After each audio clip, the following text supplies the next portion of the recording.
Hey guys, Eric Cleary here, the investment team at Remax Niagara and co-founder of Orange's Property Management. We're here at a job where we got our permit actually about 4 weeks ago, and we were waiting for quite some time on the locate from Electra. So anyways, we got our locate on Friday, and as I'm gonna show you guys, the electrician's already here and has roughed in 90% of the electrical. Next week, we're gonna be getting into more of the mechanical stuff, HVAC, there'll be a lot of the plumbing, and then we'll be waiting on those inspections, and this project will hopefully get moving along nice and quickly. So I'm gonna bring you guys through, show you where we're at. This is semi-detached back split where we're adding a legal accessory dwelling unit. And now you'll be able to see the kitchen take a little bit more of its shape as we have our countertop plugs, stove plug, dishwasher, all that sort of stuff. So we framed this out a little bit as we're gonna be putting cabinets, 30-inch cabinets actually gonna go right here between this bulkhead and that window to kind of make our kitchen feel a little bit enclosed but still open to the rest of the space. So pretty excited. I mean, it's not as far along as I would hope at this time period, but as any of you know who've done construction and permits through the city, nothing happens as fast as you want it to in most cases. Again, with this place, the cool thing was the bathroom's already absolutely gorgeous, so we don't have to do anything, which is nice. Got a beautiful walk-in shower, decent vanity, nice tile work. Whoever lives here is gonna be super pumped and appreciate this bathroom. So anyways, most of the electrical, like I said, is roughed in and done. Down here, when you come down these steps, we're gonna have a fire rated door here, and this is actually all gonna be mechanical space, if you follow me through here. Now, the reason why is this client chose not to go for a variance application. What that means is we had to stick with the 645 square feet that were to add an accessory dwelling unit in an R1 zoning. So all this space, this is all gonna be fire rated, all this framing behind you guys. This is essentially gonna be storage, dead space that we're not allowed to technically use. So it always breaks my heart to see all this beautiful square footage not get utilized, but I did present my client with both options and he chose to go with 645 square feet. So this is the 645 square feet. We have a closet here. We wanted to do a bigger walk-in closet, but our panel's over here and we didn't want to get into moving too much stuff around. We're actually gonna be upgrading this panel as well because we're splitting the hydro. So the upstairs tenant's gonna have her own hydro meter to pay hydro, and the basement tenant's gonna have their own hydro to pay registered to their meter. We're gonna just replace this window. We're gonna keep this size, but replace it.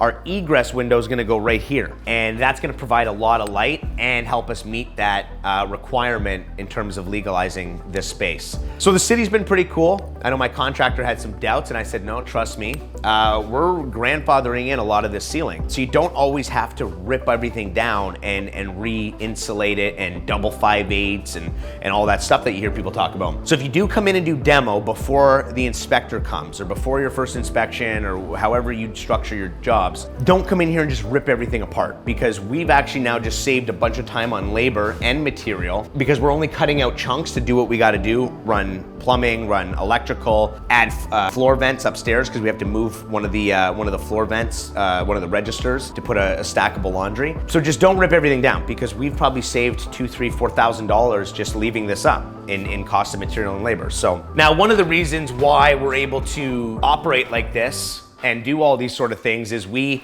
brought the inspector in before the job even started. We'd done a little bit of demo, brought the inspector in. Inspector comes in, says, hey guys, you know, what's the plan here? We run him through the drawings, which are over there. And then essentially we go, here's what we'd like to do. We don't want to do this. We do want to do this. Is this okay? And he'll let us know what he's willing to sign off on that obviously correlates and matches, you know, the bylaws and the zoning requirements, fire separation, all that sort of code. So either way, he came in, he said, you know, we're gonna leave, the drawings had pot lights here, but we're not gonna install pot lights because we'd have to mess with the ceiling. So we're actually gonna leave these light fixtures, which they're not bad anyways. And in that way, we don't gotta touch the ceiling. All of our work is happening on this side of the bulkhead.